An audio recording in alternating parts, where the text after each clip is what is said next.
Welcome back, guys. Okay, so in this video, we are going to talk about the coefficient of friction. But before we move on to coefficient of friction, I would just give you a quick touch on what friction is. Friction basically एक resistive force होती है जो कि self adjusting होती है. Resistive force जो कि self adjusting force होती है. And इसकी direction क्या होती है भाई? Direction is always opposite. Direction हमेशा होती है opposite to motion. अच्छा, बाय द वे, अगर एक बॉडी है जो कि पड़ी हुई है किसी सरफेस पर, ठीक है, तो इस बॉडी पर क्या होगा? ये फ्रिक्शनल फोर्स एक्ट कर सकती है. तो कैसे एक्ट करेगी? सो बेसिकली एक बॉडी है, अगर ये स्टेशनरी है ये बॉडी, सो इस स्टेशनरी बॉडी में ये होगा कि अच्छा, सो बेसिकली ये एक बॉडी है, इस पर एक फोर्स लग रही है, लेट्स से लेफ्ट साइड की तरफ. अब ये लेफ्ट साइड की तरफ हम एक फोर्स लगाने शुरू करते हैं, ठीक है. इस फोर्स की वैल्यू ग्रेजुअली हम इंक्रीज करते हैं. जैसे जैसे हम ग्रेजुअली इसकी फोर्स की वैल्यू इंक्रीज करेंगे, वैसे वैसे जो इसकी पीछे की तरफ जो फ्रिक्शनल फोर्स है ना, वो भी उसकी भी वैल्यू इंक्रीज होगी. लेकिन वो इंक्रीज होते होते एक मैक्सिमम वैल्यू तक पहुंच जाएगी, जिससे आगे वो फर्दर इंक्रीज नहीं हो पाएगी, ठीक है. क्योंकि फ्रिक्शनल फोर्स एग्जिस्ट करती है due to the roughness of the two surfaces, ठीक है. रफनेस की वजह से फ्रिक्शनल फोर्स पैदा होती है. अगर रफनेस कोई सरफेस स्मूथ हो तो उसमें फ्रिक्शनल फोर्स नहीं एक्ट करती, और फ्रिक्शनल फोर्स हमेशा ऑपोजिट होती है to the direction of the motion. अगर आप राइट हैंड साइड की तरफ आप फोर्स लगा रहे हैं, मैंने आपको कहा ना कि ये सेल्फ एडजस्टिंग है. सेल्फ एडजस्टिंग का यही मतलब है कि जैसे जैसे फोर्स हम बढ़ाते जा रहे हैं, फ्रिक्शनल फोर्स की वैल्यू भी बढ़ती जा रही है. लेकिन एक टाइम आएगा जब वो एक मैक्सिमम वैल्यू तक पहुंच जाएगी. इसे कहते हैं हम लिमिटिंग फ्रिक्शन. और ये लिमिटिंग फ्रिक्शन से आगे फ्रिक्शन फर्दर इंक्रीज नहीं हो पाएगा. और ये फर्दर इंक्रीज नहीं हो पा रहा, इसका मतलब ये होगा कि जो एक्सटर्नल फोर्स हम अप्लाई कर रहे हैं, it becomes greater than the backward friction, this friction, limiting friction, ठीक है. और अगर ये लिमिटिंग फ्रिक्शन से ज्यादा हो जाती है, इसका मतलब क्या है? ये बॉडी मूव करने लग जाती है, ठीक है, with a net force of F minus small f. ये इसकी नेट फोर्स हो जाएगी. न्यूटन सेकंड लॉ भी आप इसके ऊपर अप्लाई कर सकते हैं. इस नेट फोर्स को आप ma के इक्वल कर दें, आपके पास एक्सेलरेशन आ जाएगी. इस फ्रिक्शन को जो कि स्टॉप, जब ये बॉडी स्टॉप थी ना, उसे कहते थे स्टैटिक फ्रिक्शन. जब ये बॉडी मूव करेगी तब भी कुछ फ्रिक्शनल फोर्स की यही मैक्सिमम वैल्यू एग्जिस्ट करेगी, राइट. ओके, मैक्सिमम वैल्यू नहीं, फिर इसकी वैल्यू डिफरेंट हो जाएगी, उसे कहते हैं काइनेटिक फ्रिक्शन. जब वो बॉडी मूव करेगी उस वक्त काइनेटिक फ्रिक्शन होगी. अच्छा, बाय द वे, स्टैटिक और काइनेटिक का मेरा नहीं ख्याल कि शायद आपकी बुक में ये वर्ड्स यूज हुए हैं, लेकिन बस ये एक ओवरव्यू के लिए बता रहा हूँ कि काइनेटिक तब जब बॉडी, काइनेटिक का क्या मतलब है? बॉडी मूव कर रही है, राइट. अगर बॉडी मूव कर रही है तो उसका मतलब ये हुआ कि फ्रिक्शन कुछ एक्ट करेगी उस वक्त. तो जो मूवमेंट के साथ फ्रिक्शन एसोसिएटेड है काइनेटिक, जो बॉडी स्टेशनरी होगी वो स्टैटिक फ्रिक्शन होगी, ठीक है. अब स्टैटिक और काइनेटिक फ्रिक्शन के बाद हम आगे चलते हैं. ये रफनेस ऑफ द बॉडी की बात कर ली हमने कि रफनेस, अच्छा बाय द वे, रफनेस जितनी ज्यादा होगी फ्रिक्शनल फोर्स उतनी ही ज्यादा होगी. ये लिमिटिंग फ्रिक्शन की बात हो गई. अच्छा, बाय द वे, अब जब बॉडी मूव करेगी, बॉडी दो तरह से मूव कर सकते हैं. या तो बॉडी स्लाइड करेगी या तो फिर वो रोल करेगी, ठीक है. यही जो काइनेटिक फ्रिक्शन है ना, ये इसी की दो टाइप्स हैं. इसे कहें, जो स्लाइडिंग के वक्त फ्रिक्शन एक्ट करेगी उसे कहेंगे स्लाइडिंग फ्रिक्शन, और जो रोलिंग के वक्त फ्रिक्शन एक्ट करेगी उसे कहेंगे rolling friction. And rolling friction की जो वैल्यू होती है ना, वो इस स्लाइडिंग फ्रिक्शन से कम होती है. इस, बाय द वे, इस लिमिटिंग फ्रिक्शन से भी इसकी वैल्यू कम होती है. जब मैक्सिमम फ्रिक्शन की वैल्यू आप ऐड करेंगे एक बॉडी को मूव करने के, लिमिटिंग फ्रिक्शन की डेफिनेशन तो आपको अब समझ में आ चुकी होगी. It is the maximum value of friction that must be overcome for a body to move. Without overcoming this frictional force, that body will not move. Okay, so at least this much force is required in order to cause a body to move. Rolling friction की जो values है, अगर कोई body roll कर रही है ना, तो उसका मतलब ये है कि उसकी फ्रिक्शनल वैल्यूज लेस हो गई. और ये रोलिंग फ्रिक्शन की वैल्यू ये हमेशा इस लिमिटिंग फ्रिक्शन से कम होती है. ये तो फ्रिक्शन का ओवरव्यू हो गया. अच्छा, अब बात करते हैं कोएफिशिएंट ऑफ फ्रिक्शन की. कोएफिशिएंट ऑफ फ्रिक्शन का क्या मतलब है?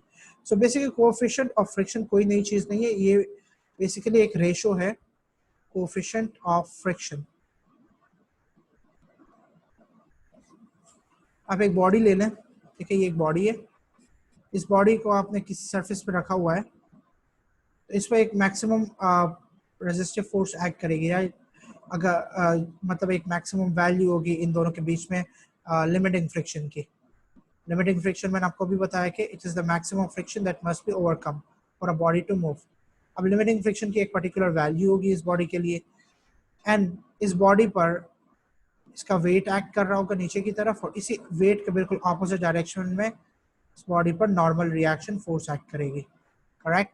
ये नॉर्मल रिएक्शन फोर्स और ये लिमिटिंग फ्रिक्शन की जो वैल्यू होती है ना, लेट्स अज्यूम लिमिटिंग फ्रिक्शन इस तरफ लग रही है, इन दोनों का अगर हम रेशो ले लें, नॉर्मल रिएक्शन फोर्स, इसको मैं एन से नहीं आर से रिप्रेजेंट कर रहा हूँ, ठीक है, आर अपॉन एफ कर लो ना, normal reaction force divide by the limiting friction, ये बन जाता है आपका coefficient of friction. And coefficient of friction की बस यही वैल्यू आप कैलकुलेट करने, तो इस तरह से कैलकुलेट करेंगे। अब इसके अलावा ये कोएफिशिएंट ऑफ फ्रिक्शन की थोड़ी देर बाद भी बात करेंगे, जब हम इंक्लाइन प्लेन पे आ जाएंगे तो वहां पर कोएफिशिएंट ऑफ फ्रिक्शन निकालने का एक अलग फार्मूला भी होता है। इसी का कोएफिशिएंट ऑफ फ्रिक्शन एक इंक्लाइन प्लेन की अगर मैं बात करूं, यहीं पर बता देता हूँ। अगर ये आपके पास एक इंक्लाइन प्लेन है और इस इंक्लाइन प्लेन पर एक बॉडी पड़ी हुई है यहाँ पर, ठीक है, इस बॉडी पर अगेन एक नॉर्मल रिएक्शन फोर्स एक्ट करेगी ऊपर की तरफ, और इसकी भी एक मैक्सिमम वैल्यू होगी फ्रिक्शन की। यहाँ पर इसी in case of an incline plane आपके पास अगर ये दो वैल्यूज है तो आप ये लगा के निकाल सकते हैं। अगर आपके पास ये दोनों वैल्यूज नहीं है, सिर्फ एंगल थीटा गिवन है ना, तो आप इस एंगल थीटा का अगर tan थीटा निकाल लेंगे तो वो भी आपको कोएफिशिएंट ऑफ फ्रिक्शन की वैल्यू दे देगा, ठीक है। बट ये फॉर्मूला इतना ज़्यादा यूज़ नहीं होता, ये वाला ज़्यादा यूज़ होता है, लेकिन आप फिर भी याद रखें, पास्ट पेपर्स में एमसीक्यूज इसके भी आए हुए हैं, ठीक है। अब इसके अलावा अगर हम आगे चलें, इसी की बात होती है, अगर वर्डिंग वाले एमसीक्यूज आ गए तो फिर फ्रिक्शन के बारे में पूछ लेंगे कि rolling friction, static friction, kinetic friction, friction self adjusted होती है या नहीं, वगैरह वगैरह। लेकिन अगर कैलकुलेटिव आ गए तो ये वाले एमसीक्यूज हो सकते हैं, ठीक है। अब इसके अलावा हम फ्लूइड्स में भी फ्रिक्शन होती है। फ्लूइड्स में जो फ्रिक्शन होती है, जो फ्रिक्शनल फोर्स होती है, उसे कहते हैं विस्कस ड्रैग, विस्कस ड्रैग या विस्कस फोर्स, ठीक है। फ्लूइड फ्रिक्शन को विस्कोसिटी भी कह सकते हैं। जितना ज़्यादा कोई लिक्विड गाढ़ा होगा उतनी ही ज़्यादा उसकी विस्कोसिटी होगी, और जितनी ज़्यादा विस्कोसिटी होगी उतनी ज़्यादा फ्रिक्शनल फोर्स होगी उसके लिए, एंड उतनी ही डिफ़िकल्टी होगी उसके पार्टिकल्स को फ्लो करने के लिए, ठीक है। तो उतने ही स्लो उसके पार्टिकल्स फ्लो करेंगे। अब ये तो फ्लूइड फ्रिक्शन के बारे में मैंने एक ओवरव्यू आपको दे दिया। अब फ्लूइड फ्रिक्शन में होता क्या है कि अगर आप एक ऑयल ड्रॉपलेट लेंगे, एक अज्यूम करें एक ऑयल ड्रॉपलेट है, और आप अगर इसको किसी बड़े टब में ड्रॉप करेंगे तो ये ऑयल ड्रॉपलेट के ऊपर तीन किस्म की फोर्सेस एक्ट करेंगे। एक तो उसका अपना वेट, राइट, नीचे की तरफ। दूसरी फोर्स जो है ना वो ऊपर की तरफ एक्ट करेगी, उसे कहते हैं हम अप थ्रस्ट फोर्स। कौन सी force? Up thrust. Up thrust basically इसका आपको आइडिया होगा, अगर ए लेवल्स में है तो ए लेवल्स में आपने ये पढ़ा होगा कि up thrust force is the force that exist due to difference in densities of the fluid.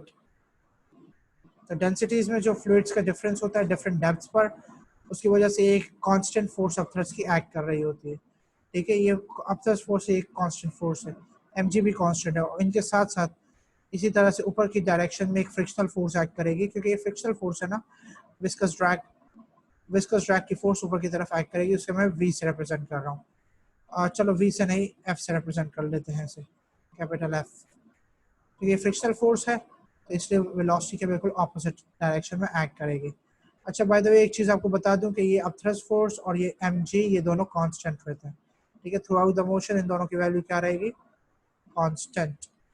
But ये फ्रिक्शनल फोर्स की वैल्यू जो है ये सेल्फ एडजस्टिंग है, ठीक है। इनिशियली इसकी वैल्यू 0 होगी, मतलब जब तक ऑयल ड्रॉपलेट अंदर गया नहीं होगा, यानी जैसे ही ऑयल ड्रॉपलेट अंदर चला जाता है इसकी वैल्यू राइज करना शुरू कर जाएगी, ठीक है। एक टाइम आएगा जब ये अपथ्रस्ट फोर्स और फ्रिक्शनल फोर्सेस mg के इक्वल हो जाएंगी, mg को बैलेंस कर देंगी।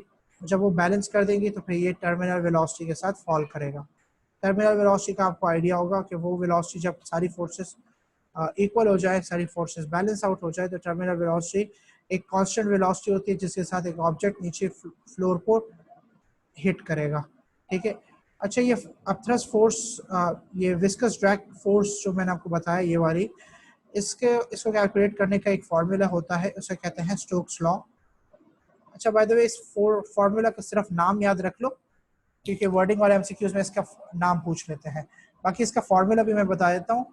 फ्रिक्शनल फोर्स मतलब ये विस्कस ड्रैग निकालने का फॉर्मूला है 6 पाई, अच्छा ये एक सिंबल है एन जैसा लगता है, ठीक है, आर वी। अच्छा अब मैं आपको ये एक एक सिंबल का मतलब समझा देता हूँ। ये विस्कस ड्रैग फोर्स है जो कि फ्रिक्शनल फोर्स है, 6 पाई कांस्टेंट है। ये एन जो है ना इसे कहते हैं कोफिशिएंट ऑफ विस्कोसिटी। इसकी एक फिक्स वैल्यू होती है, हर फ्लूइड के लिए ये फिक्स वैल्यू होती है, कोफिशिएंट ऑफ विस्कोसिटी।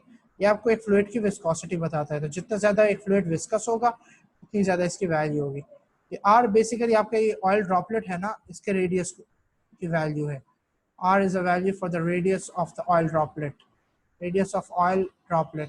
अच्छा बाय द वे ये एक एक टर्म जो मैं बता रहा हूँ ना, ये वर्डिंग वाले एमसीक्यूज के बहुत ज़्यादा इंपॉर्टेंट है। और ये V जो है ये कौन सी वेलोसिटी है? ये कोई भी वेलोसिटी नहीं है, ये बेसिकली आपकी है टर्मिनल वेलोसिटी फ्लूइड की। फ्लूइड जब टर्मिनल वेलोसिटी के साथ फॉल करना शुरू कर जाता है ना, तो फिर आपके पास ये आपकी वेलोसिटी मैक्सिमम विस्कस ड्रैग की वैल्यू आ जाती है, ठीक है। Hope that makes sense. ये फार्मूला कैलकुलेशन से ज़्यादा वर्डिंग वाले एमसीक्यूज के लिए इंपॉर्टेंट है। इससे पूछ लेते हैं इसके अलग अलग कंपोनेंट्स के बारे में, ये कहाँ कहाँ किस सिचुएशन में अप्लाई होता है। ये था फ्रिक्शन के बारे में और फ्लूइड फ्रिक्शन के बारे में। Thank you so much. अगला लेक्चर इसके बाद वाले टॉपिक के बारे में होगा।